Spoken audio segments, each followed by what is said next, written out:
찬송은 그 자체로 예배입니다. 우리가 찬송 부를 때 그 부르는 목적이 찬송을 부르면서 마음의 감동을 얻고 또 마음을 열기 위해서 이 찬송을 부르는 것은 아닙니다.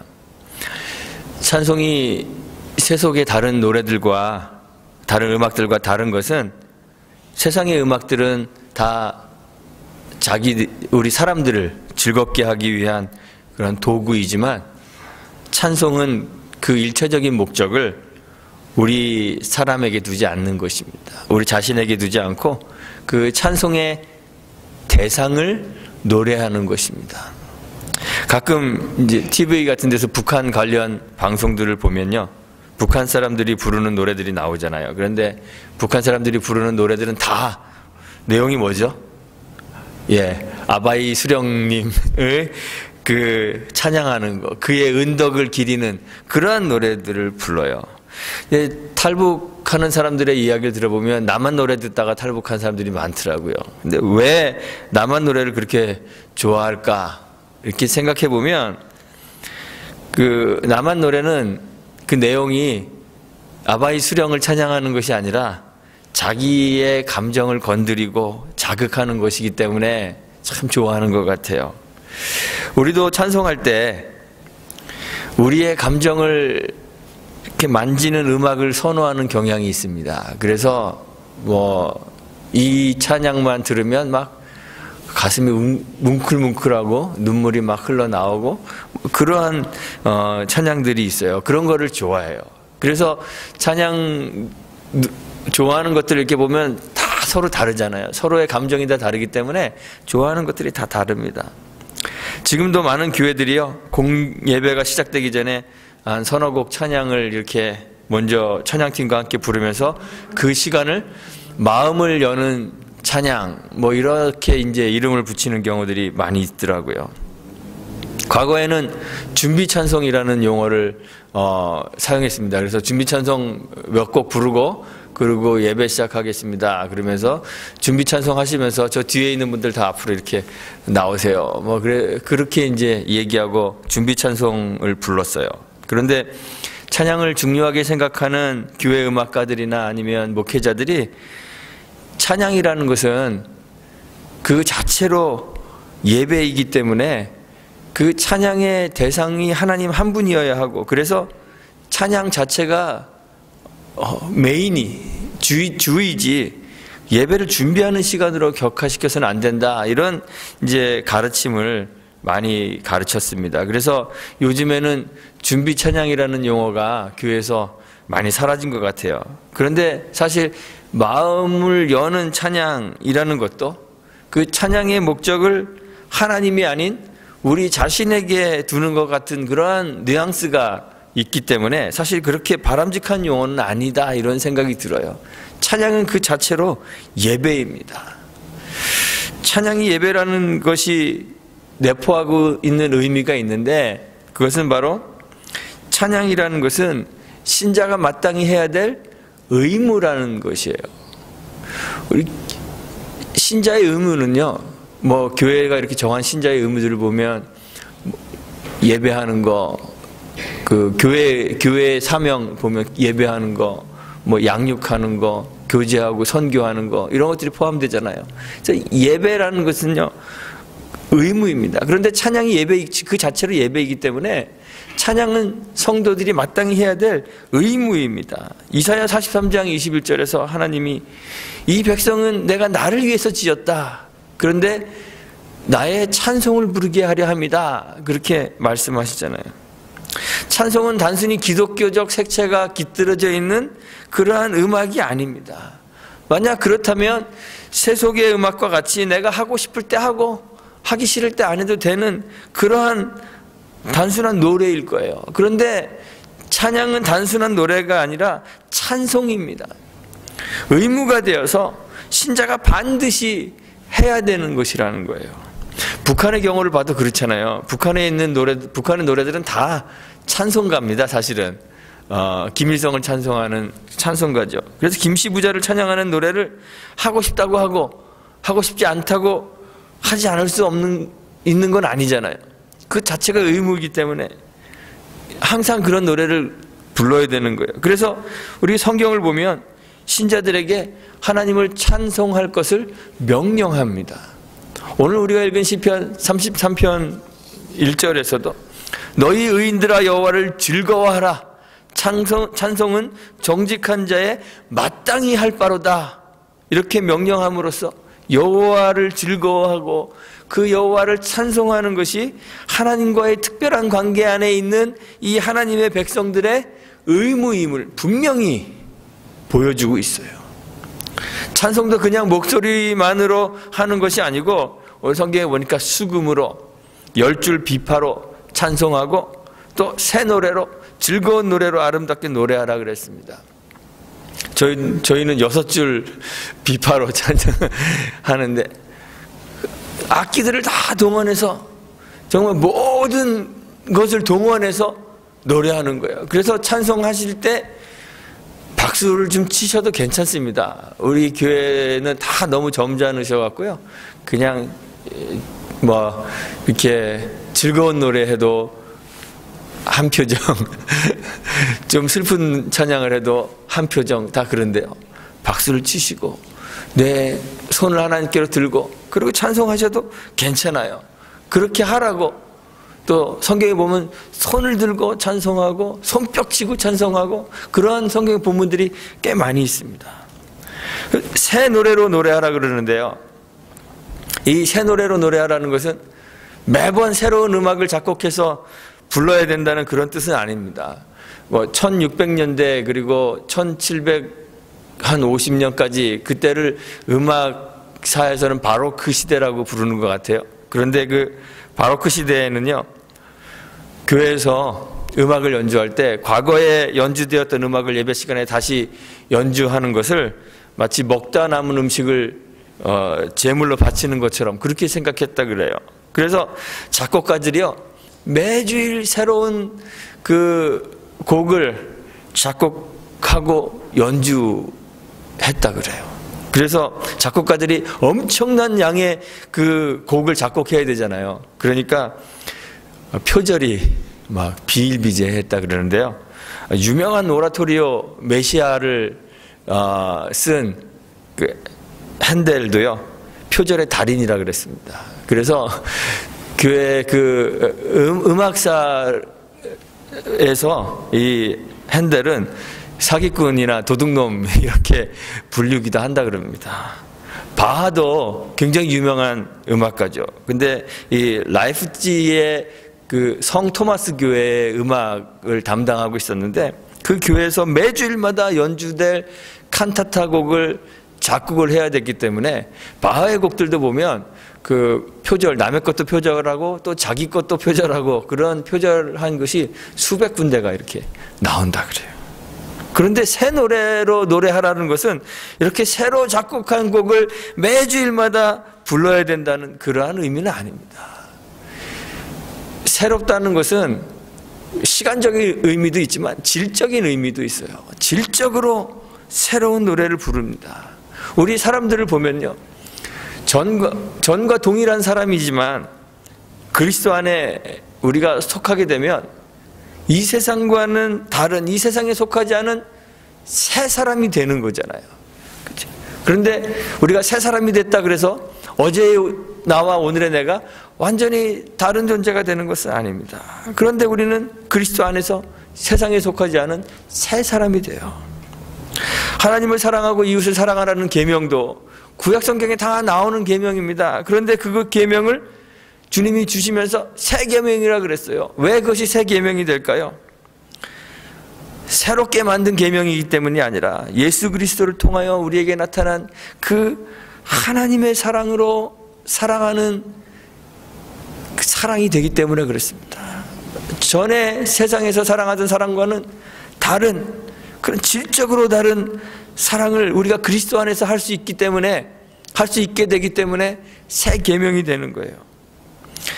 마찬가지로 세상에 속한 노래가 아니라 하나님 나라에 속한 신령한 노래가 되어서 새롭게 지음받은 성도들이 날마다 새로운 마음으로 날마다 새로운 삶을 사는 사람들이 부르는 노래이기 때문에 그 노래가 새 노래가 되는 거예요. 날마다 새로운 마음으로 우리가 하나님 앞에서 날마다 새 사람이 되어서 하나님을 찬송해야 된다는 그런 뜻입니다. 오늘 그 찬양 불렀는데 10,000 Reason이라는 찬양 우리가 불렀거든요. 제목도 모르고 막 부르셨을 수도 있는데 송축해 내 영혼 그 찬양 불렀는데 거기에 보면 이전에 없었던 노래로 나 주님을 경배해 그랬습니다. 늘 반복되는 똑같은 우리가 찬양을 부르더라도요, 어제와 다른 내가 부르는 거예요. 그런 찬양을 하나님께 부르자는 거예요. 그래서 이러한 새 노래는 자기를 위해 부르는 노래가 아니라 예배의 대상이신 하나님과 또 그가 하신 일을 노래하는 것이기 때문에 노래하는 사람의 감정에 좌우가 될까요? 안 될까요? 좌우되지 않습니다. 노래하는 사람의 삶의 상황에 좌우되지 않습니다. 자기를 위한 음악은요, 보통 막 즐겁고 삶이 만족스러울 때 자연스럽게 노래가 막 흥얼흥얼 흘러나오잖아요. 그런데 슬프고 안 좋은 일을 만났을 때, 삶의 위기에 봉착했을 때 노래를 부르면요, 주위에서 욕 얻어 먹습니다. 야, 지금 때가 어느 때인데 그런 노래를 부르고 있어. 그런 욕 얻어 먹습니다.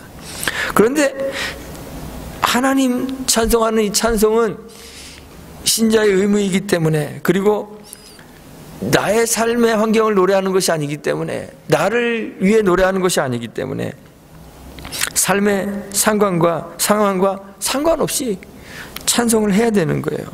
시편 33편의 시인도 이렇게 보면 그렇게 만족스러울 만한 그러한 환경, 좋은 상황 속에 있었던 것 같지는 않아요.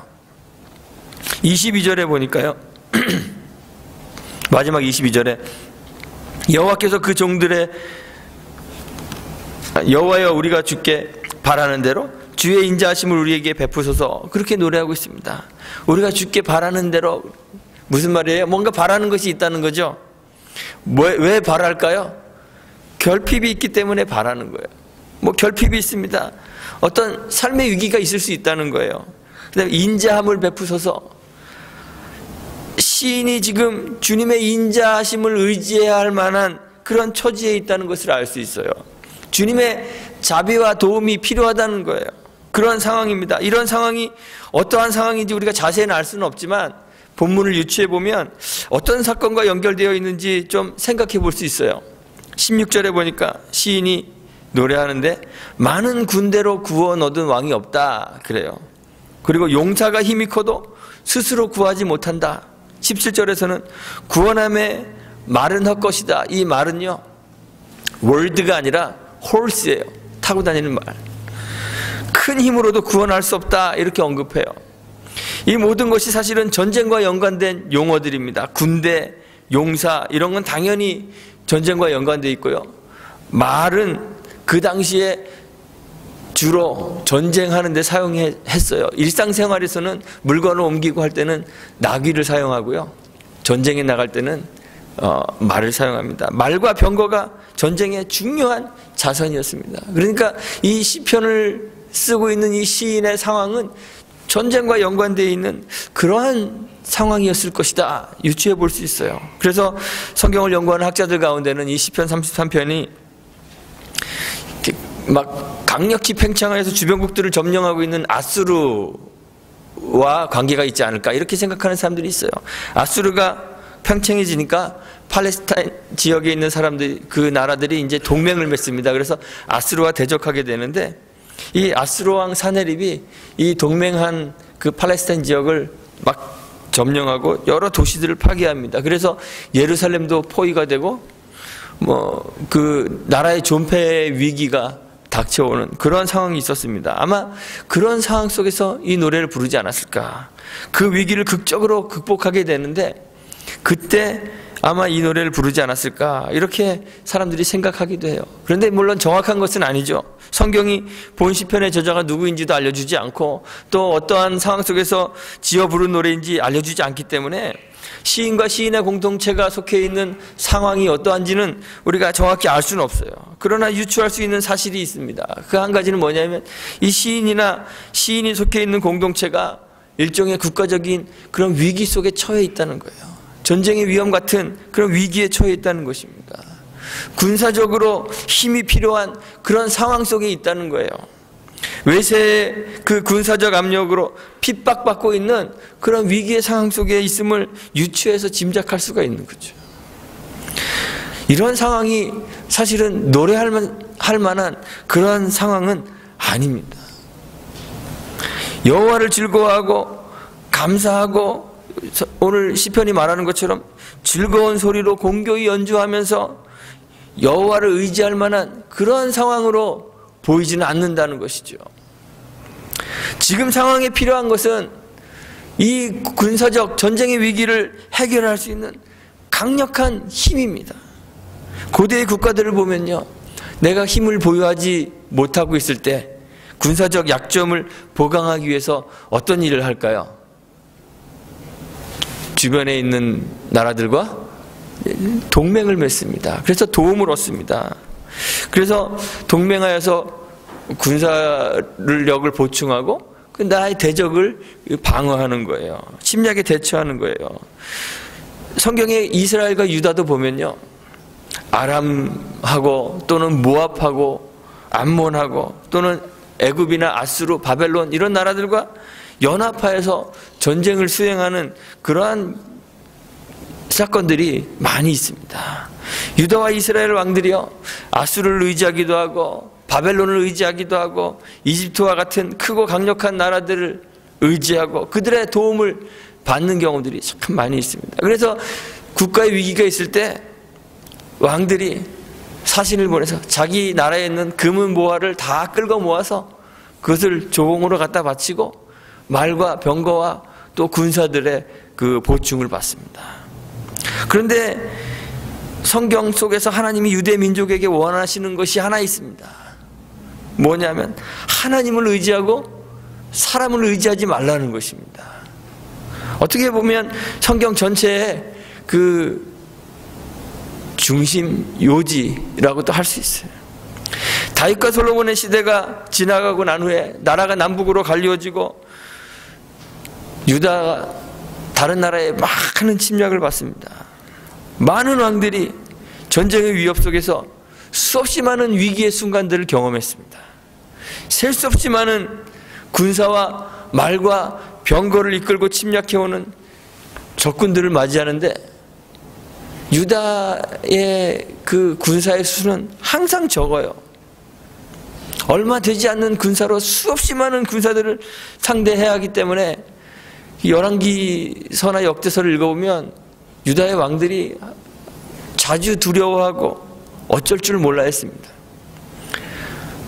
그럴 때마다 왕과 온 백성이 여호와 하나님 앞에 겸비하여 기도하며 구원을 요청하면 하나님께서 들으시고 하나님의 백성을, 하나님을 의지하여 순종하는 그 백성들을 하나님이 구원하세요. 그것이 성경에 기록되어 있는 이스라엘의 역사들입니다. 그런데 때로는 하나님이 아닌 이웃의 왕을 의지하고 금은 보석을 조공으로 바치며 화친을 요청하는 그러한 왕들도 있었습니다.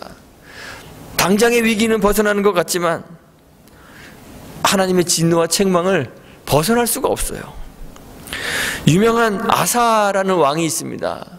아사 왕은 솔로몬의 증손자뻘이 되는데요, 하나님을 전심으로 섬기고 의지했던 선한 왕으로 성경에 기록되어 있습니다. 아프리카 대륙의 그 구스의 왕이 세라가 100만의 군사를 거느리고 쳐들어옵니다. 그런데 아사의 군사의 숫자는 너무 적어요. 그 적은 군사로 마주 나가서 전열을 갖추고 이제 전쟁을 준비하면서 아사가 하는 것이 있습니다. 하나님께 도움을 구하는 거예요. 역대하 14장 11절에 보면 여호와여, 힘이 강한 자와 약한 자 사이에는 주밖에 도와줄 이가 없사오니 우리 하나님 여호와여, 우리를 도우소서. 우리가 주를 의지하며 주의 이름을 의탁하고 이 많은 무리를 치러 왔나이다. 여호와여, 주는 우리의 하나님이시오니 원하건대 사람이 주를 이기지 못하게 하옵소서. 이렇게 하나님 앞에 도움을 요청합니다. 하나님이 아사 왕의 기도를 들으시고 큰 승리를 허락하시죠. 그런데 이 똑같은 아사 왕이 북쪽 이스라엘의 그 바아사 왕이 쳐들어왔을 때에는 하나님을 의지하지 않고 아람 왕과 조약을 맺습니다. 여호와의 전 곡간과 왕궁의 그 곡간의 은금을 다 모아다가 아람 왕 벤하닷에게 보내고 그리고 도움을 요청합니다. 위기에 봉착하여서 위기를 극복하고자 하나님이 아닌 아람과 조약을 맺고 의지합니다. 그런데 하나님께서 아사에게 선지자를 보내셔서 그를 책망하시고 그에 따른 결과를 감수하게 하십니다. 당장은 그 이스라엘 왕 바아사의 침공으로부터 벗어났지만 하나님께서 이 아람이라는 나라를 유다의 손에서 벗어나게 하시고 그리고 이 아사의 시대부터 전쟁이 끊이지 않도록 그렇게 하나님이 만드십니다. 아람이 유다의 골칫거리가 되도록 만드십니다. 그래서 오늘 시편의 시인은 우리가 삶의 위기에 봉착했을 때 많은 군대를 의지할 것도 아니고 힘 있는 용사를 의지할 것도 아니고 말과 병거를 의지할 것도 아니라고 그렇게 노래합니다. 그리고 이 위기의 순간에 하나님 백성이 해야 될 것이 하나 있는데 그것이 바로 하나님을 찬송하고 예배하는 것이다. 하나님께 사랑을 고백하고 그를 신뢰하여 의지하는 것이다. 이렇게 시편에서 노래를 해요. 전혀 노래할 이유가 없는 것 같은 그러한 상황이지만 그래도 신자에게는 반드시 하나님을 찬송해야 될 이유가 있다는 것입니다. 신자가 하나님을 찬송해야 되는 것은 하나님이 우리의 삶을 평탄케 해주셨기 때문이 아닙니다. 신자가 노래하는 것은 자신의 삶이 아닙니다. 하나님을 노래하는 것입니다. 하나님의 존재와 그의 성품과 그의 하신 일을 노래하는 것이에요. 오늘 시편에서 시인이 여호와를 즐거워하라고 했습니다. 그를 노래하라고 했습니다. 우리가 노래해야 하는 그 첫 번째 이유는 그분이 하나님이시기 때문에 노래해야 된다는 것이에요. 하나님을 인하여 나에게 주어지는 이득 때문에 노래하는 것이 아니라 하나님을 노래하는 것입니다. 여호와를 즐거워하는 것입니다. 그를 찬송하는 것입니다. 하나님으로 인하여 나에게 주어지는 이득이 하나도 없어도 우리가 하나님을 사랑하고 예배하고 찬송해야 되는데 그 이유는 바로 하나님의 그 존재 자체에서 나오는 거라는 거예요. 그가 하나님이시기 때문에 그가 생명의 근원이시고 우리의 창조자이시며 우리의 주인이시기 때문에 그를 즐거워하고 노래해야 되는 것이에요. 하나님을 사랑하고 그를 즐거워하는 것이 생각보다 어렵습니다. 웨스트민스터 소요리 문답 제1번 문항이 사람의 제일 되는 목적에 대한 물음이잖아요. 답은 하나님을 영화롭게 하고 그를 영원토록 즐거워하는 것입니다. 이것이 답이에요. 하나님을 영화롭게 하고 그를 영원토록 즐거워하는 것이 우리의 유일한 목적인데 사실 우리 삶을 보면요, 세상에서는 사람과 사람 사이의 사랑에서도 그 사람 자체로 사랑하는 것이 쉽지 않습니다. 우리가 누군가를 사랑할 때 보면 다 그 어떤 조건 때문에 누군가를 사랑하게 되는 거죠. 그냥 그 있는 것 자체만으로 좋은 사람들이 있나요? 있어야 되는데 결혼하시면 배우자가 그런 사람들이 되어야 되는데요, 사실 그렇지 않잖아요. 그래서 그 조건이 깨어질 때 사람들이 갈등이 일어나고 헤어지고 이혼하고 난리가 납니다. 존재하는 것 자체로 우리에게 기쁨이 되는 그런 사랑을 하나님과 해야 된다는 거예요. 하나님 그런 분이라는 거죠. 어떤 조건 때문이 아니라 그분이 그냥 하나님이시기 때문에 그를 노래하는 거예요. 그를 즐거워하는 것이죠. 이 시인이 하나님의 존재 안에서 찬송해야 될 이유를 찾습니다. 두 번째 찬송해야 될 이유는 하나님의 신실하심 때문에 그렇습니다. 시인이 4절부터 보면 여호와의 성품들을 노래합니다. 그의 말씀이, 여호와와 그의 말씀이 정직하고 진실하고 공의롭고 정의롭다고 얘기했습니다. 하나님의 이 성품들 때문에, 이 하나님의 신실함이라는 것으로 대표되는 이 성품들 때문에 세상이 질서를 가지고 혼란스럽지 않게 존재하는 것이에요. 우리의 삶의 기반이 되는 것입니다. 하나님이 세상을 공평과 정의로 다스리기 때문에 우리가 예측 가능한 삶을 살 수 있게 되는 거예요. 성경에 보면 하나님이 악인과 선인에게 골고루 해를 비치시고 또 비도 골고루 나눠주신다 그러죠. 이 하나님의 공평하심이 없으면요, 우리가 어떻게 살아야 되는지 삶의 기준을 세울 수가 없는 거죠. 열심히 일하면 풍성한 열매를 얻을 수 있기 때문에 열심히 일하는 것이에요. 선하게 대하는 사람에게 선하게 대접할 수 있기 때문에 우리가 선하게 사람들을 대접할 수 있는 거예요. 이 하나님의 신실함 때문에, 신실함이 우리의 삶의 기반이 됩니다. 그래서 우리의 삶의 기반이 되시는 그 하나님을 찬송하는 거예요. 그래서 시인은 이 하나님의 신실하신 성품들을 이야기하면서 우리가 하나님을 찬양해야 된다, 그렇게 얘기하는 거예요. 세 번째는 하나님이 우리의 삶을 섭리하시기 때문에 우리가 하나님을 노래하는 것입니다. 6절 이하에 쭉 읽어보면 하늘과 땅과 바다를 하나님이 창조하시고 그 하나님이 세상을 주관하십니다. 그 안에 사는 모든 사람들과 민족들을 하나님이 다스리십니다. 하나님이 나라들을 위하여 계획하시고 하나님의 뜻대로 인도하고 계십니다. 그리고 그 속에 살아가는 개개인의 삶을 하나님이 섭리하십니다. 한 사람 한 사람 그 마음을 지으시고 그들이 하는 일을 하나님이 굽어 살피고 계십니다. 이렇게 노래하고 있어요. 그것이 찬양해야 될 이유라는 거예요. 사람의 계획은 패하시고 하나님이 당신의 계획을 우리의 삶 속에서 실행하시기 때문에 신자는 그 하나님을 의지하고 신뢰하고 그 하나님을 노래하고 찬양하는 거예요.